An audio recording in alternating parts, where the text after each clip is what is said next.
Assalamualaikum warahmatullahi wabarakatuh.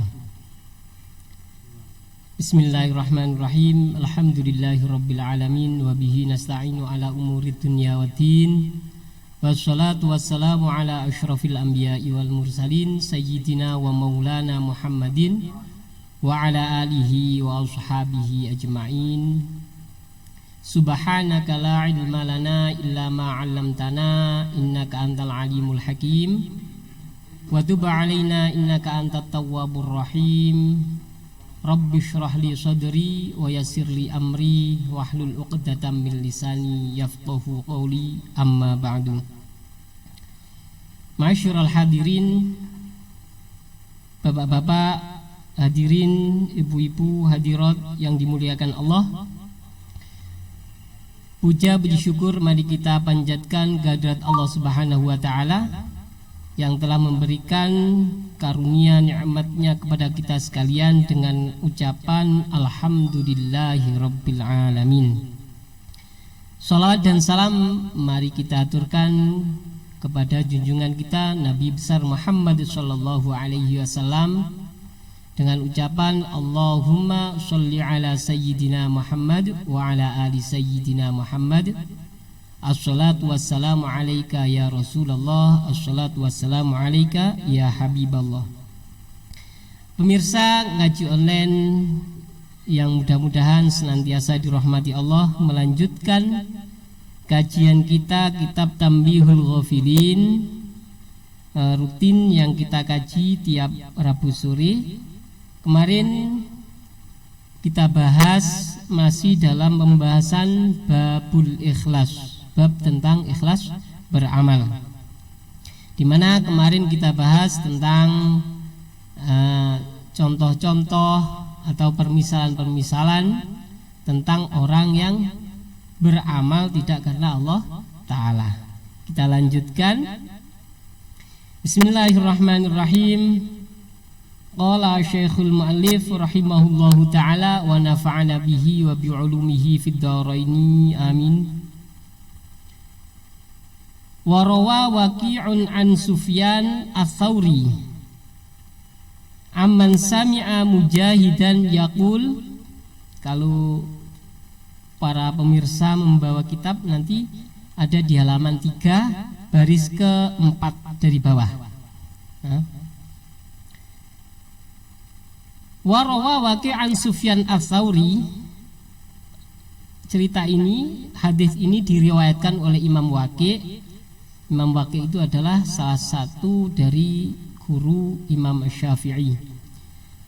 Beliau Imam Waqi' meriwayatkan hadis dari gurunya, yaitu Imam Sufyan ats-Tsauri.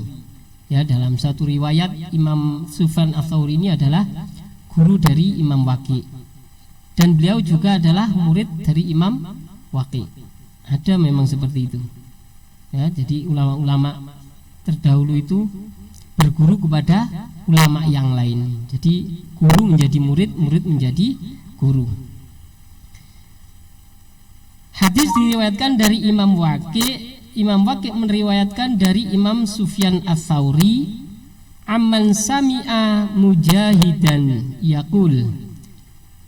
Hadis dari orang yang mendengar langsung dari Imam Mujahid. Imam Mujahid mengatakan, Ja'a rajulun ilan Nabi sallallahu alaihi wasallam. Ada seorang laki-laki datang menghadap Rasulullah sallallahu alaihi wasallam wa qala, dan dia berkata, Ya Rasulullah, inni atasaddaqu bis shadaqati. Wahai Rasul, saya ini mengeluarkan sebuah sedekah, saya bersedekah. Fa'al tamisu biha wajhallahi ta'ala, dan dengan sedekah itu saya berniat untuk mencari ridho Allah. Itu kata orang yang menghadap Rasulullah SAW. Wa uhibbu ayyuqala li khair, dan saya suka kalau saya dibilang orang bagus. Katanya begitu. Jadi orang tersebut mengatakan, saya ini bersedekah ya Rasul, saya ikhlas karena Allah. Akan tetapi saya juga suka, saya senang kalau dipuji, saya suka kalau dikatakan saya ini orang baik. Nah, dia mengatur kepada Rasulullah SAW seperti itu. Nah, fanazalat hadhil ayah, maka turunlah ayat ini. Ini namanya asbabun nuzul.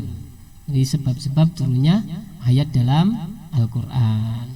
Jadi memang perlu diketahui para hadirin, para pemirsa, Al-Quran yang kita baca tiap hari itu tidaklah turun mujmalan. Jadi tidak turun sekaligus dalam sebuah mushaf, sebuah buku 30 juz 114 surat, dimulai dari surat Al-Fatihah, Al-Baqarah, Al-Imran, seterusnya sampai ke surat An-Nas. Tidak seperti itu.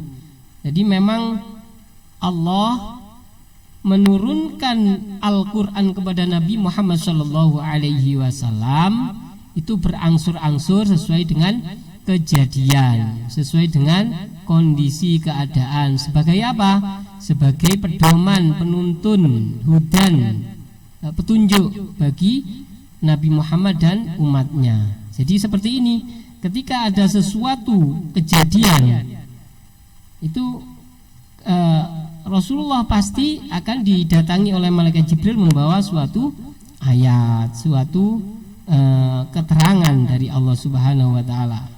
Nah, ini ayatnya yang turun apa? Ini. Fa'azat hadhil ayah faman kana yarju liqa'a rabbih falyamal amalan sholihan wala yusyrik biibadati rabbih ahada. Ini akhir surat Al-Kahfi. Faman kana, barang siapa yarju liqa'a rabbih, mengharapkan bertemu dengan Tuhannya, dengan Allah.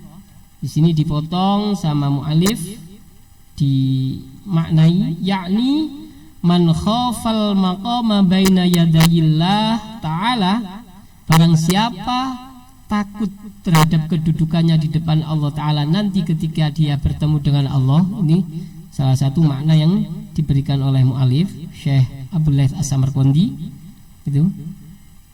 Wa yaqalu man kana yuridu thawaballah, dan ada yang menafsiri barang siapa menginginkan pahala dari Allah. Ini jadi makna dari kata man kana yarju liqa'a rabbih, barang siapa menginginkan pahala dari Allah. Tuh, ada yang menafsiri seperti itu. Fal ya'mal amalan sholihan, hendaklah dia beramal amal soleh, yakni kholison, yakni ikhlas karena Allah Ta'ala.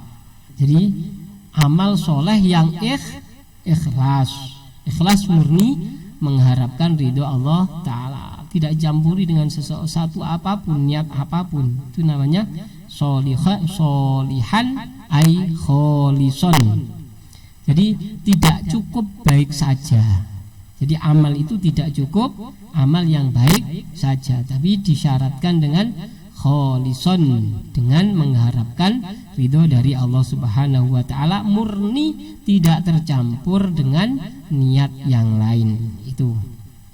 Jadi maksudnya itu. Jadi wala yusyrik biibadati rabbih ahada, dan tidak menyekutukan Allah dalam beribadah dengan satu orang pun.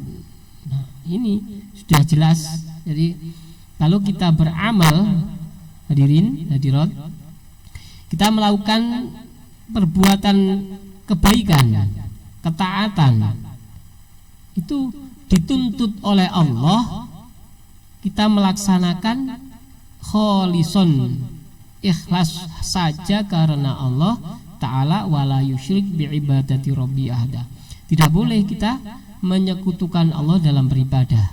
Dalam artian kita mempunyai niat-niat lain selain Allah, itu tidak boleh.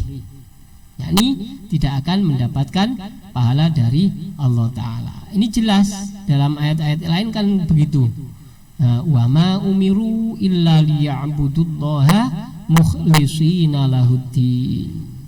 Kita memang diperintahkan untuk beribadah kepada Allah ikhlas murni untuk Allah saja.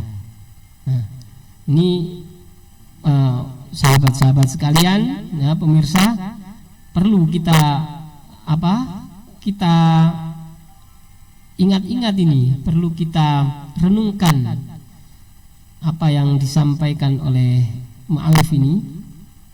Jadi dari beberapa hadis kemarin, dari ini termasuk, jadi jelas sekali amal soleh saja, amal baik saja itu tidak cukup. Nanti ketika bertemu dengan Allah, amal baik kita yang tercampur dengan niat-niat lain selain Allah itu tidak akan diterima, dicampakkan, akan diberikan kepada seseorang yang kita niatkan tadi. Jadi jelas sekali. Nah, jadi para pemirsa, sekali lagi perlu kita angan-angan supaya kita ini dalam beramal, dalam beribadah tidak tertipu, tidak merasa rugi nanti. Banyak usaha kita kerjakan, banyak amal kita keluarkan, beribadah kita kerjakan, tidak sedikit biaya kita keluarkan. Misalkan kita bersedekah juga membutuhkan biaya modal. Kemudian ketika kita melaksanakan ibadah maliyah, zakat ataupun haji, umroh, itu kan membutuhkan biaya yang tidak sedikit. Nah, karena kalau hal ini tidak diniatkan ikhlas karena Allah Ta'ala, dengan yang kita baca ini kita ditambah sama diingatkan oleh mu'allif ini, kita tidak ingat, ya rugi sekali, ya rugi sekali. Jadi kita niatkan semua apa yang kita kerjakan itu adalah lillahi ta'ala kholisan, ikhlas karena Allah Ta'ala. Nah, mudah-mudahan kita semua yang ikut kajian sore hari ini dimudahkan oleh Allah untuk mempunyai niat ikhlas karena Allah, dijauhkan dari menyekutukan Allah dalam beribadah. Amin Allahumma amin. Marilah kita tutup pertemuan kita dengan kafaratul majlis. Bismillahirrahmanirrahim. Subhanakallahumma wa bihamdika asyhadu an la ilaha illa anta astaghfiruka wa atubu ilaik. Tsumma qul wallahu alam. Assalamualaikum warahmatullahi wabarakatuh.